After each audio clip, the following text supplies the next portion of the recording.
Hello, hello, hello. Back again. It's Chris here to do something, something neat, something nice. We haven't done a review of some sort in a good little bit. Might as well have some fun with it. Now, as I said beforehand multiple times, I'm in the Mega Man. I love me some Mega Man. We got this bad boy right here. If I can put him in the frame, if he doesn't fall off. There we go. We got this boy. I like this boy. He cool. So I decided, hey, why not? There's a new model kit coming out of Zero in his black armor. Let's grab him. But then let's also do a review of the original Zero. Why not? Might as well have fun with it. Now, the thing with this is that this is going to be a short review of some sorts. If I can get it short, maybe like 5-6 minutes total. If I can. So, let's move this effect piece out of the way. Let's start with the effect piece while we're at it. This is something you get with Black Zero. A little effect piece. It's one of his special attacks from the later Mega Man X games. So like X4, X5, X6.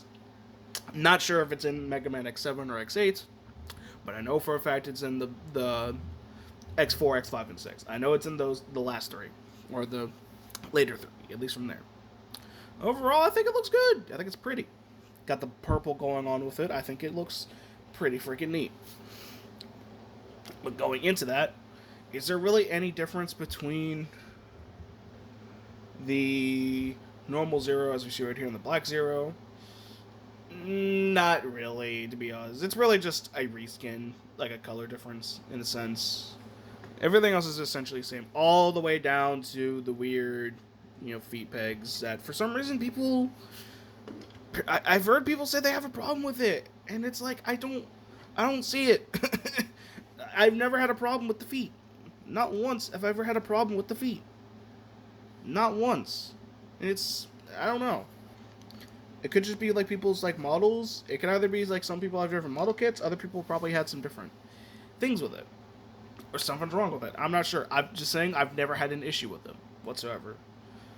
Other than that though, realistically, I think the things that are new is obviously the effect pieces I showed over there.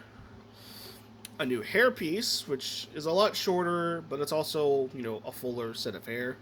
Which I actually am glad to have because I think it looks a lot nicer, and the fact that they also give you one for the original Zero as well is also neat. And if you want to, change that out, we'll just grab him real quick, grab it to the side, pop it off like that, and then we'll just pop it in like that.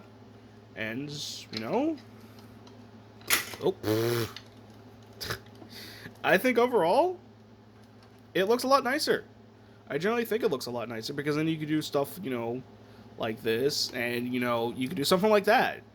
And it's not going to weigh the model kit down.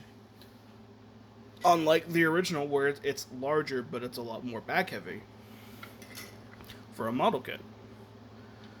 But, yeah. Other than that, though, everything else you get from like the regular Zero and the Nightmare Zero model kits are essentially the same. You get the same amount of hands. You get the same Z-Saber effect parts, but in a different color. As with the original one, it was blue. With the Nightmare Zero, it was gray, and with this one, it's a deep purple, which I think is real nice. However, what is new to the Black Zero model kit is three things. Obviously, four things. Obviously, we mentioned the hair. That's new. This new torso piece, which allows him to crouch. You also do get this for the original Zero as well in his color scheme. Because his is a lighter gray. This is a more darker gray. We get a new neck piece right here. You can kind of see it a little bit right there. And one more thing I do like about it is one thing I really, really enjoy about it is, let me put him back into his little pose. There we go. Is this. Now, what is this, you say? Well, let me hold it real tightly there. There we go. We can get it to focus. Come on. I don't want to focus. There we go. This is a little gem piece for his forehead. Now, if you ever played Mega Man X2, there was a whole like thing with it, in a sense that is, hey, if you don't get Zero's parts, then you fight the real Zero. On the other hand, if you do get Zero's parts, then you have to fight a fake Zero. And that fake zero, it was essentially just an all black zero with a red gem. That red gem, right down there, you can't see it on camera though, that red gem, you can use that to your advantage and basically say, hey, this is the fake zero from Mega Man X2.